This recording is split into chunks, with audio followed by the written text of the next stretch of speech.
오늘은 읽으신 말씀을 가지고 홍수 심판 이후의 노아와 무지개 언약이라는 제목으로 함께 말씀을 나누고자 합니다. 하나님께서 인간을 창조하신 이유가 영광을 받으시기 위함입니다. 그런데 인간이 타락하고 나서 하나님을 알지 못하고 또 자신의 뜻대로 살면서 죄악된 인생으로 하나님 앞에 기쁨이 되지 못하는 삶으로 전락되었습니다. 그때 하나님께서는 홍수로 심판하시기로 마음에 결정하시고 심판의 때가 가까이 오매 하나님은 당대의 의인인 노아를 선택해서 방주를 지으라고 명령하셨습니다. 노아는 하나님의 명령대로 방주를 지었고 홍수 심판은 하나님이 예정된 시간에 오게 되었습니다. 노아는 방주에 들어가 생명을 보존할 수 있게 되었습니다. 야살의 책 6장 37절에서 38절에 보면 노아가 방주에 머물렀던 기간은 1년 10일입니다. 자, 창세기 7장 1절 9절과 13절에서 16절 말씀에도 나옵니다. 무드셀라가 죽은 다음에 노아가 600세 되던 해 2월 10일에 하나님께서 방주로 들어가라고 명령하셨습니다. 또 창세기 7장 10절에 노아가 600세 되던 해 2월 17일 방주에 들어가고 7일 후에 홍수가 땅에 덮입니다. 창세기 8장 4절에 노아가 600세 되던 해 7월 17일에 방주가 아라랏산에 머물렀습니다. 아라랏산은 고난당하신 예수 그리스도를 예표하는 산입니다. 또 창세기 8장 5절에 600세 되던 해 10월 1일에 물이 점점 줄어들어 산들의 봉우리가 보였습니다. 여기서 봉우리는 새하늘과 새 땅을 예표합니다. 자, 이렇게 방주가 아라랏산에 머물렀고 산들의 봉우리가 보였다는 것은 고난당하신 예수 그리스도를 통해서 새하늘과 새 땅에 들어갈 수 있다라는 것을 의미합니다. 새로운 삶을 시작한다는 것입니다. 노아처럼 고난당하신 예수 그리스도를 믿은 자들이 새하늘과 새 땅에 들어갈 수 있고 새로운 삶을 살게 된다라고 말씀하고 있는 겁니다. 자, 창세기 8장 13절에 자, 우리 한번 읽어볼까요? 창세기 8장 13절입니다. 창세기 8장 13절 구약 8페이지입니다. 자, 8장 13절 한번 읽어보겠습니다. 시작. 제601년 첫째 달 곧 그 달 첫째 날에 물들이 땅에서 떠나 바싹 말랐으므로 노아가 방주의 덮개를 치우고 보니 보라 지면이 말랐으며. 아멘. 자, 그래서 601세 되던 해 1월 1일 노아가 방주 뚜껑을 열었고 지면에서 물이 거쳤습니다. 자, 이제 14절 한번 읽어볼게요. 14절 시작. 둘째 달 곧 그 달 27일에 땅이 말랐더라. 아멘. 그래서 601세 되던 해 2월 27일 날 땅에서 물이 말랐고 노아 가족이 방주에서 나왔습니다. 이렇게 1년 10일이라는 홍수 심판 기간 동안 노아와 노아의 가족은 생명을 보존할 수 있었습니다. 이것은 예수 그리스도를 상징하는 방주 안에 들어가 있었기 때문입니다. 세상이 물로 가득 채워지고 땅에서 숨쉬는 모든 존재들이 죽었을 때에도 이 방주가 아라랏산에 멈추게 됩니다. 하나님께서 아라랏산에 가져다 놓으신 겁니다. 이제 홍수 심판이 끝나고 방주가 아라랏산에 도착하고 나서 물이 줄어들기 시작했습니다. 노아는 밖의 상황이 궁금했습니다. 물이 얼마나 감해졌는지를 알 수 없기 때문입니다. 그래서 까마귀와 비둘기를 방주에서 내어보내 물이 얼마나 감았는지 여부를 알고자 했던 것입니다. 자, 이것은 노아가 홍수 심판이 끝나고 난 후에 어떻게 삶을 살아야 할지를 준비하고자 했던 것입니다. 그래서 오늘은 노아가 이 심판이 끝나고 나서 취한 행동들을 보면서 마지막 날에 노아의 때와 같은 이 종말의 때에 주님이 오셨을 때에 저와 여러분들이 어떻게 주님과 함께하는 신앙을 할 것인지, 어떻게 우리의 신앙을 지켜 나갈지, 어떻게 우리가 삶을 살아야 할지를 점검하고 준비하는 그러한 신앙이 되시기를 바랍니다. 아멘. 자, 그럼 노아가 홍수 심판이 끝나고 난 후에 취한 행동들이 무엇일까요?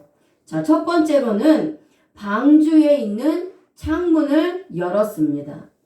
자, 창세기 8장 6절 말씀 다시 한번 읽어보겠습니다. 시작. 40일이 끝날 때에 노아가 자기가 만든 방주의 창을 열고, 자, 위에 거는 개역개정이고 밑에 거는 킹제임스 성경입니다. 자, 킹제임스 성경으로 읽겠습니다. 시작. 40일이 끝날 때에 노아가 자기가 만든 방주의 창을 열고, 아멘.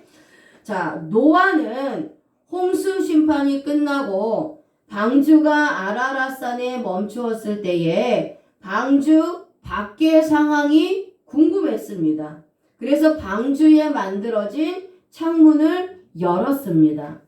그런데 여기서의 창문이라는 단어는 창세기 6장 16절의 창과 다른 단어를 사용하고 있는데요.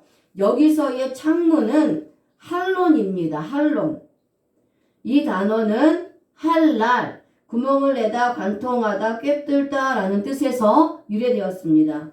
그리고 이 할랄이라는 단어는 이사야서 53장 5절의 찔림과 같은 단어를 사용하고 있습니다. 자, 이제 같이 읽어보겠습니다. 시작. 그러나 그는 우리 범법들로 인해 부상을 당하고 우리는 불법들로 인해 상하였도다. 그가 징벌을 받음으로 우리가 화평을 누리고 그가 채찍에 맞음으로 우리가 고침을 받았도다. 아멘.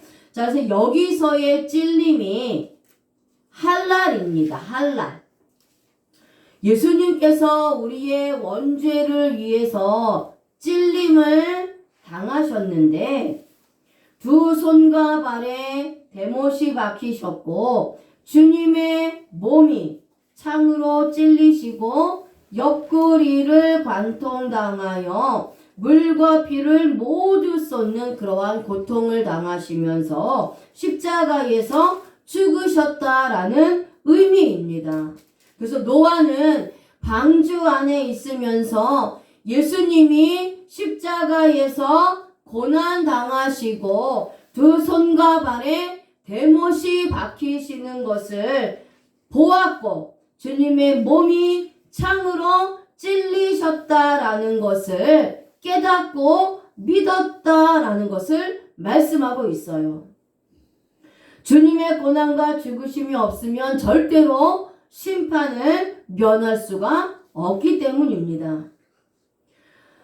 노아가 창문을 연 것은 고난당하신 예수 그리스도를 통하여 새 하늘과 새 땅을 바라보고 들어가는 것을 의미합니다. 그래서 노아는 고난당하신 주님을 통해 이제 구원을 얻었고 새 생명을 얻어서 새 하늘과 새 땅에서의 새로운 삶을 시작하기 위해서 준비하려고 창문을 연 것입니다.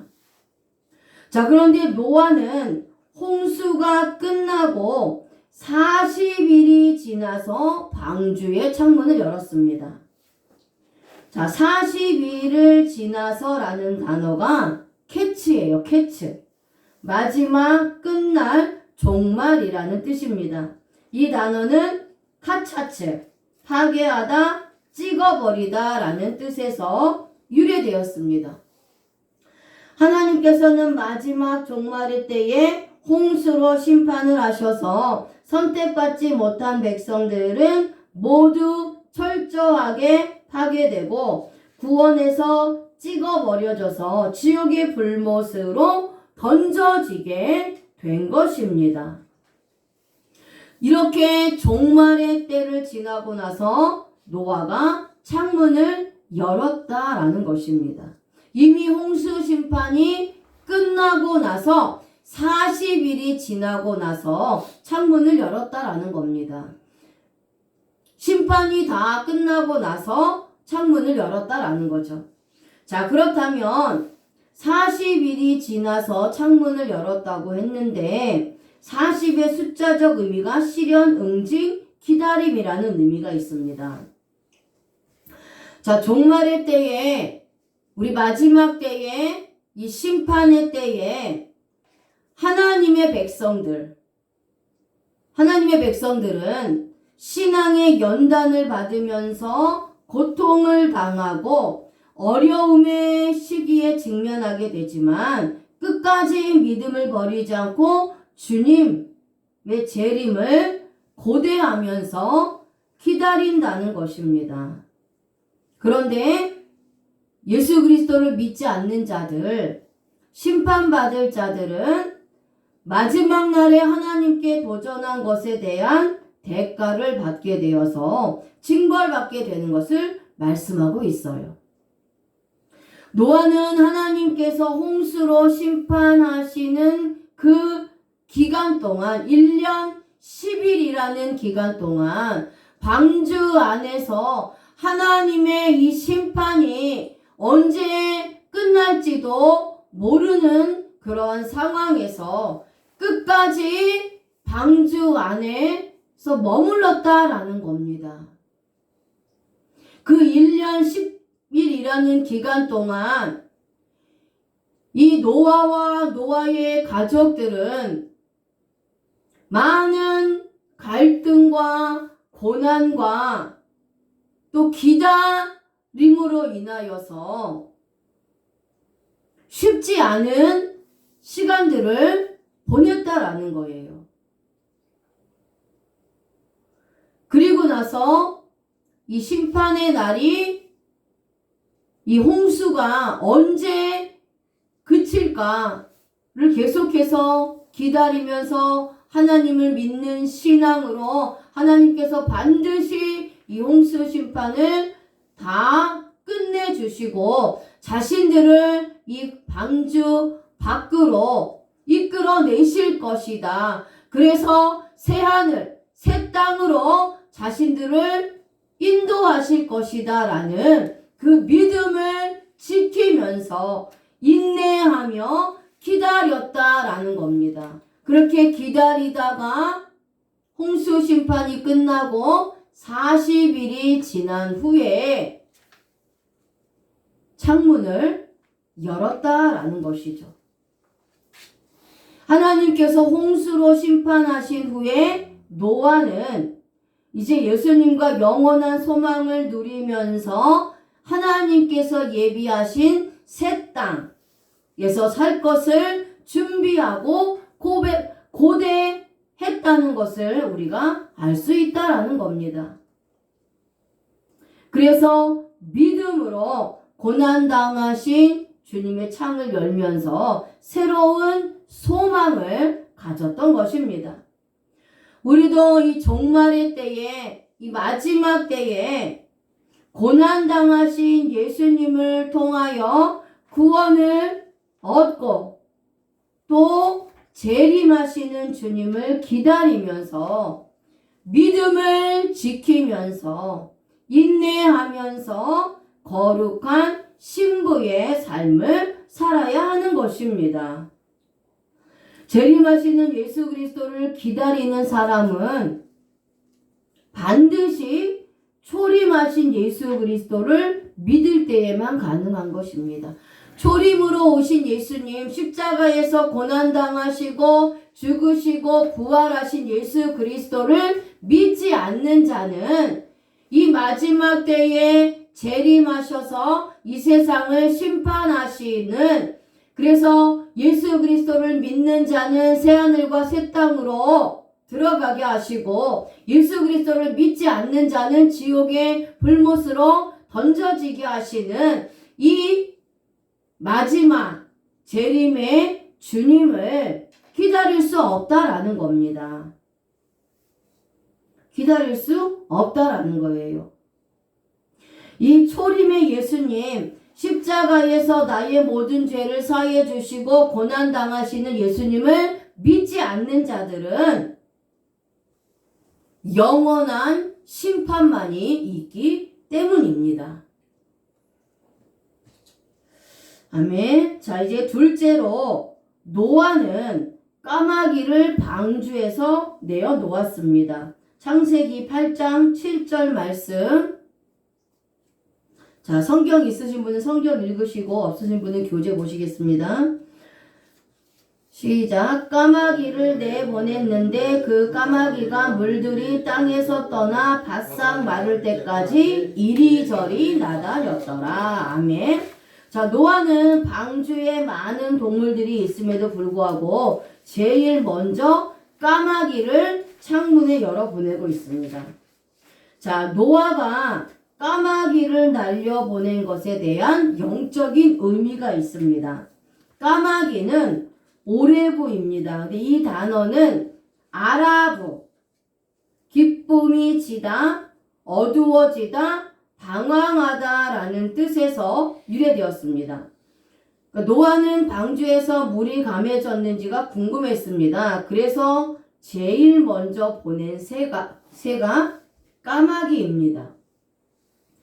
그런데 이 까마귀는 밖으로 나갔지만 자신이 앉을 자리가 없었던 것입니다. 물이 너무 많았기 때문이에요. 홍수 심판은 그쳤지만 여전히 물은 남아 있었다라는 거죠.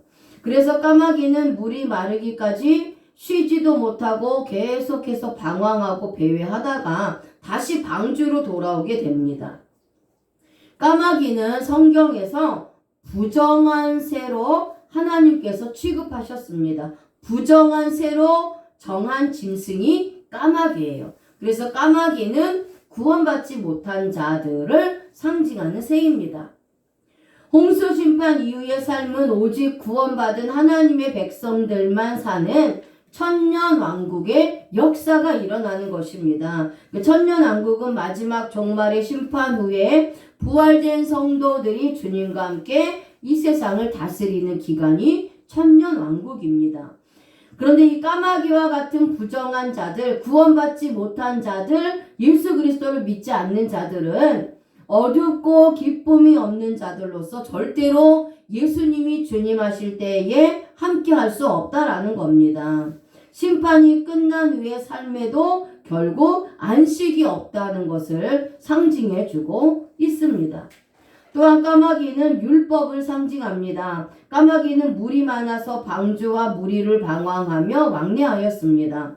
율법주의자들은 새로운 세상, 새 땅, 새 예루살렘, 천국에서 쉼을 얻지 못합니다. 구원의 은혜를 받은 자만이 새로운 세상에서 쉼과 안식과 기쁨을 누릴 수 있는 것입니다. 아멘. 자, 이제 셋째로 노아는 까마귀 대신에 비둘기를 날려보냈습니다. 자, 창세기 8장 8절에서 9절 말씀 같이 읽겠습니다. 시작. 또한 그가 비둘기를 자기에게서 내보내어 물들이 지면에서 떠나 줄어들었는지 알아보려 하였으나 온 지면에 물들이 있어 비둘기가 발바닥 놓을 곳을 찾지 못하고 방주 안에 있는 그에게 돌아오므로 이에 그가 자기 손을 내밀어 비둘기를 붙든 뒤 방주 안에 있는 자기에게로 끌어들였고. 아멘. 자, 노아는 까마귀가 돌아오자 이제는 비둘기를 내어 놓았습니다. 땅에서 물이 줄었는지를 알기 위하여 비둘기를 날려보내게 됩니다. 하지만 비둘기도 발붙일 곳을 찾지 못하고 방주로 돌아오게 됩니다. 노아는 손을 내밀어서 비둘기를 받아주었습니다. 자, 이것에도 영적인 의미가 있습니다. 비둘기는 요나입니다. 요나. 이 단어는 야인, 포도주, 잔치라는 뜻에서 유래되었습니다. 그리고 물이 줄었는지를 이라는 단어는 칼날이에요. 줄어들다, 멸시하다, 저주하다, 업신여기다, 하찮다 라는 뜻에서 유래되었습니다. 까마귀가 성경에서 부정한 짐승으로 하나님께서 정하셨다면 비둘기는 하나님께서 정한 짐승으로 정하셨습니다. 그래서 이 비둘기는 구원받은 성도들을 상징하는 새입니다. 선택한 백성들이 마지막 심판이 끝나고 난 후에 새하늘과 새 땅에서 안식하며 영원한 천국에서 누릴 것을 예표하고 있습니다. 이 비둘기라는 어원을 따라가면 잔치라는 뜻을 가지고 있습니다. 구원받은 성도들은 영원한 천국에 들어가게 되는 것입니다. 또한 포도주는 유대인들의 개념에 기쁨과 즐거움이라는 의미가 있습니다. 그래서 예수님의 신부된 성도들은 천국에서 예수님 신랑과 결혼하여 기뻐하며 즐거워하며 살아가는 것입니다. 그런데 여기서의 비둘기는 방주를 떠나 온 지면에 물이 있기 때문에 앉을 자리를 찾지 못했다라고 말씀하고 있어요. 자, 물은 율법도 상징하지만 하나님의 은혜를 상징하기도 합니다. 자, 이것은 무슨 의미냐? 구원받았다라고는 하지만 하나님의 은혜가 있음에도 불구하고 이러한 하나님의 은혜를 받아 누리지 못하는 것을 의미합니다. 그러니까 여기서의 비둘기는 교회를 나옵니다.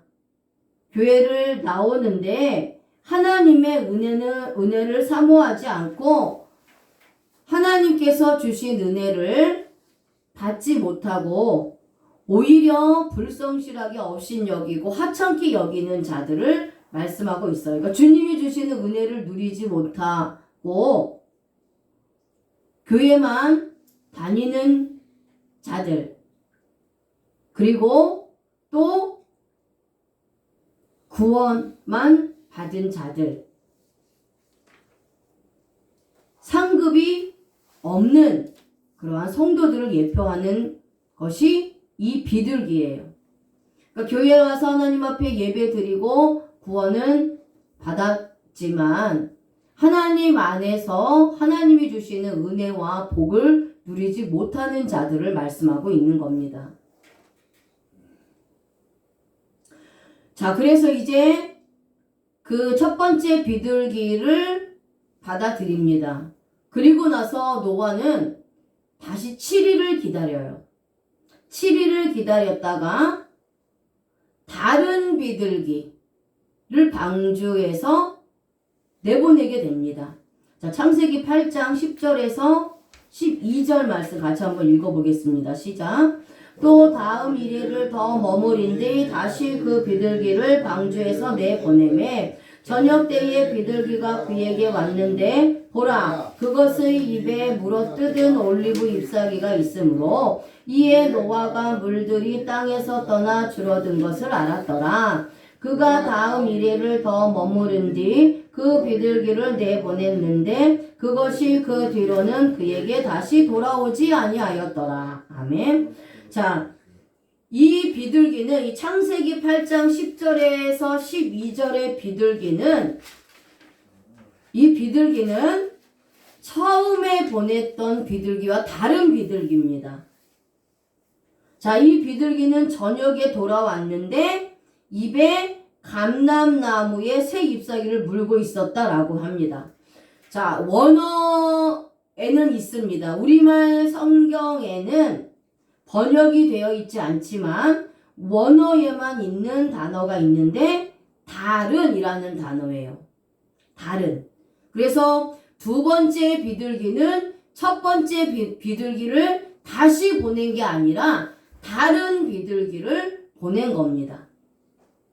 자, 다른이라는 단어는 아하르죠. 자, 이 단어는 아하르, 머물러 있다, 머무르다 라는 뜻에서 유래되었습니다. 노아는 처음에 날려보냈던 비둘기가 앉을 장소가 없어서 돌아오므로 이제는 다른 비둘기를 날려보내고 있어요. 이 단어는 원어에만 있는 단어입니다. 원어에만 있는 단어예요. 자, 다음에 나간 비둘기는 입에 감람나무 새 잎사귀를 물고 돌아왔다라고 말씀하고 있어요. 그리고 이것을 보고 노아는 이제 땅에서 물이 줄었다는 것을 감지하게 됩니다.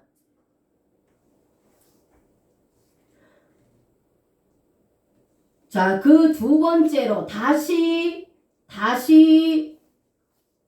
보낸 다른 비둘기는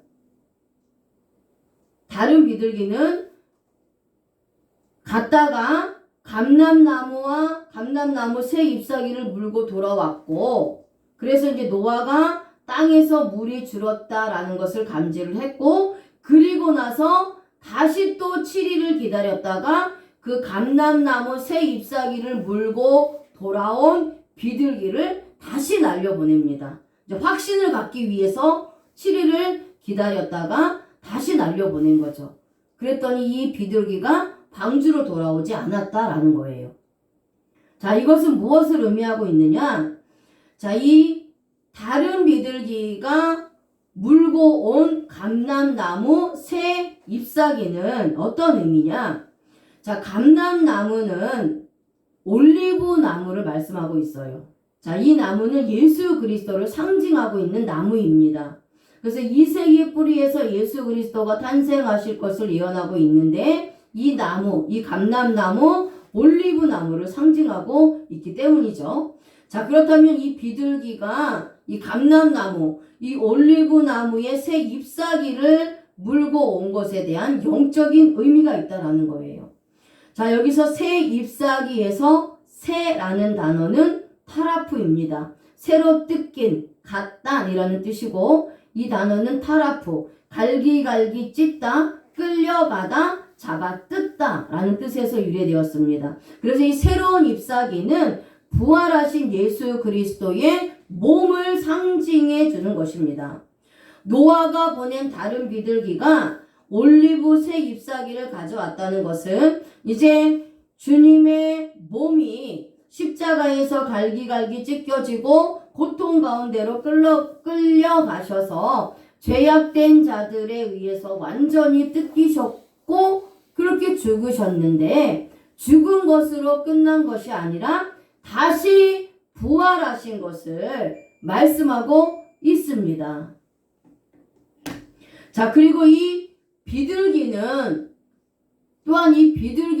성경에서 성령을 상징하는 새가 이 비둘기입니다. 부활신앙으로 거듭난 자들에게 성령이 임하는 것이죠. 그래서 이 홍수 심판이 지난 후에 노아는 부활하신 예수 그리스도와 함께 살 수 있다라는 것을 예표해 주는 거예요. 방주 안에 있었을 때는 고난당해서 죽으신 예수 그리스도를 믿고 그렇게 홍수 심판이 끝나기를 믿음으로 인내하며 기다렸는데, 이제는 새하늘과 새 땅에 들어가서는 부활하신 예수님과 함께 살 수 있다라는 것을 말씀하고 있는 거예요. 새로운 세상에서 살아가려면 십자가에서 죽고 3일 만에 부활하신 예수 그리스도를 믿어야 합니다. 자, 그러니까 우리가 십자가 신앙만 믿으면 안 된다라는 거예요. 예수님께서 십자가에서 죽으셨다라는 것만 믿으면 새하늘과 새 땅으로 들어가지 못한다는 겁니다. 구원받지 못한다라는 거예요.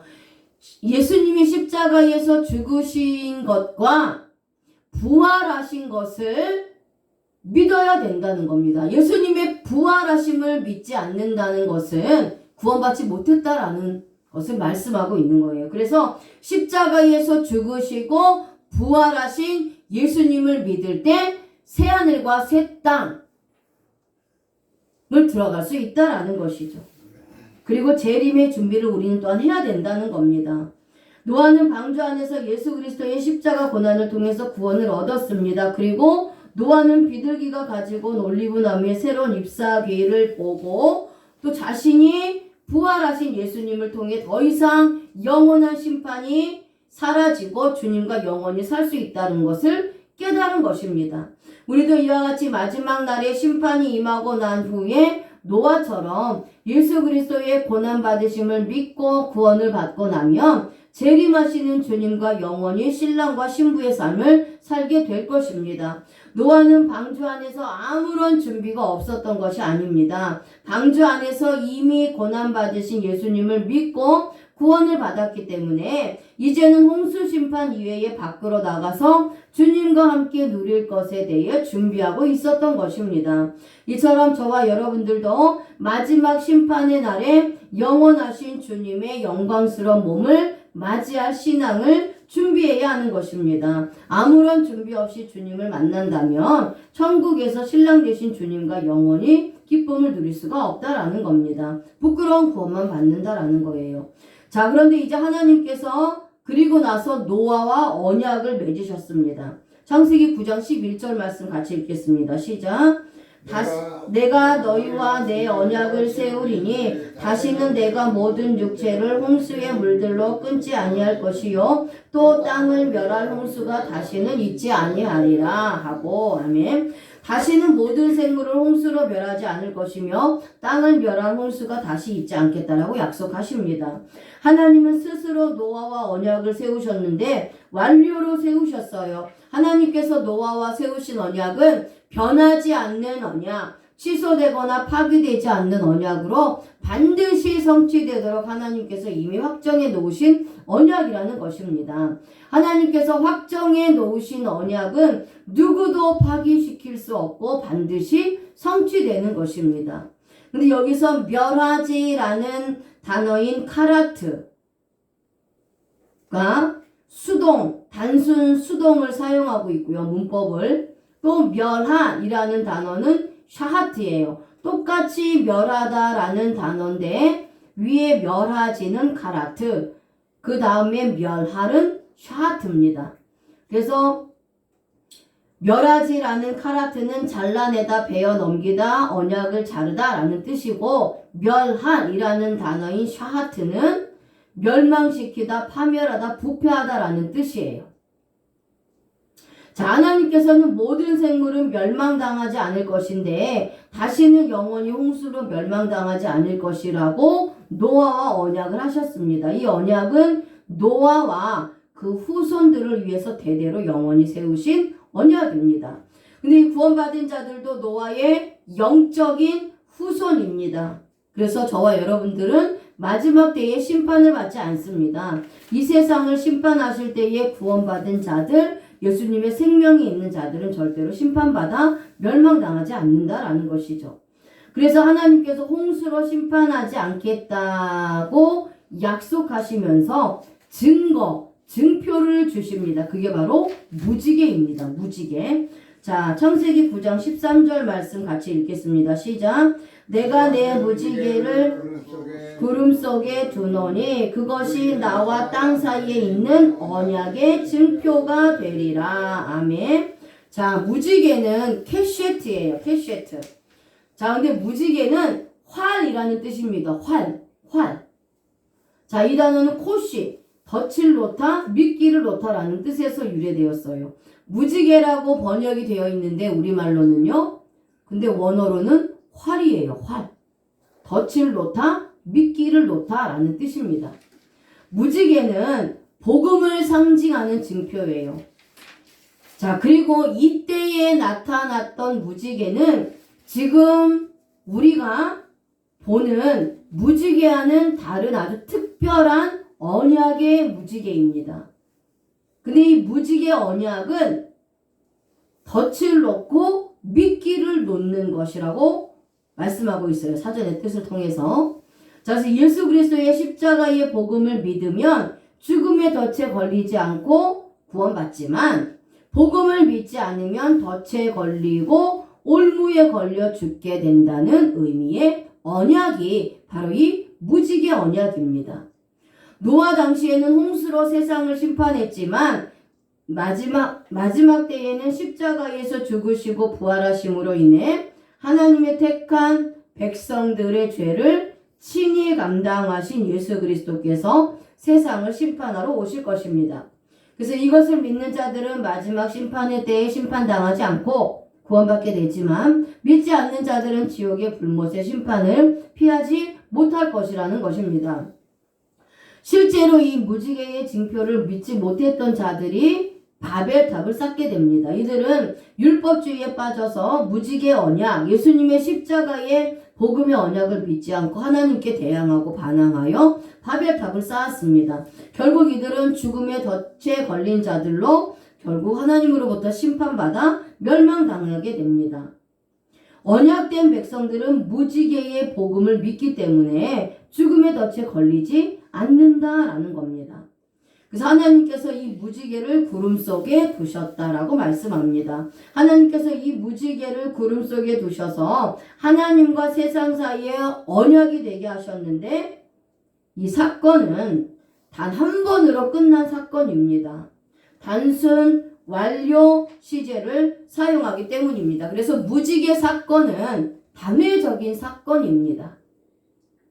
창세기 9장 14절에서 15절 말씀 이제 같이 읽겠습니다. 시작. 내가 구름을 가져다가 땅을 덮을 때에 무지개가 구름 속에서 보이면 내가 나와 너희와 모든 육체의 모든 살아있는 창조물 사이에 있는 내 언약을 기억하리니 다시는 물들이 모든 육체를 멸하는 홍수가 되지 아니하리라. 아멘. 자, 구름 속에서 무지개가 나타나면 하나님께서 노아와 육체를 가진 모든 생물 사이의 언약을 기억하셔서 다시는 물로 육체를 멸하지 않겠다고 약속하셨습니다. 이 무지개는 바로 예수 그리스도의 사랑과 용서의 상징입니다. 복음을 말씀하고 있는 거예요. 십자가에 못 박혀 죽으신 주님이 나타나면 원죄의 가운데 빠져 죽었던 자들을 다시 지옥 형벌로 떨어뜨리지 않겠다라는 다짐을 의미합니다. 그래서 하나님 앞에 나갈 수 있는 유일한 길은 예수 그리스도밖에 없습니다. 아멘. 하나님이 심판하시려고 하다가도 이 무지개를 보면 그 예수 그리스도를 보면 그 언약을 기억하시는 겁니다. 무지개를 통해서 하나님께서 심판하지 않겠다라고 언약을 맺으셨기 때문에 심판을 하시려고 하다가도 예수 그리스도를 보면 예수 그리스도를 통해서 예수 그리스도 때문에 심판하지 않으시겠다라는 겁니다. 그래서 하나님께서 무지개 언약을 하시는 것은 구원받은 자들, 저와 여러분들에게 평안을 주시기 위한 것이라는 것을 말씀하고 있습니다.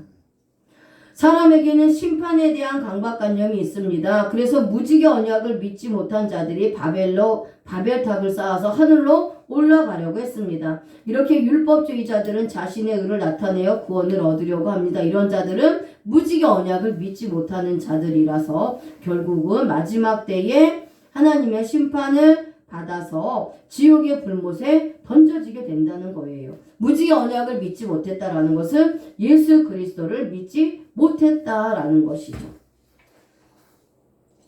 자, 무지개는 칠판을 보시면 이 캐세트라고 말씀을 드렸잖아요. 그래서 무지개는 이 코프와 쉰과 타부가 합쳐진 글자예요. 코프는 소망, 쉰은 거룩한 이름, 거룩하신 하나님, 타부는 십자가, 생명계약, 사역의 완성이라는 의미를 가진 알파벳입니다. 그래서 무지개는 십자가에서 못 박혀 죽으심으로 인해 하나님과의 생명계약을 완성하신 거룩하신 하나님이 소망이 되신다라는 히브리적 의미입니다. 그래서 무지개는 십자가에 달리신 예수 그리스도를 상징하고 있습니다. 하나님의 진노가 풀리는 것은 십자가에 달리신 예수님을 믿고 하나님께 나갈 때입니다. 그러면 하나님은 원죄에 빠진 죄인을 심판하시려고 하다가도 무지개 언약을 기억하셔서 심판하지 않으신다라는 겁니다. 이것이 하나님의 은혜라는 것이죠.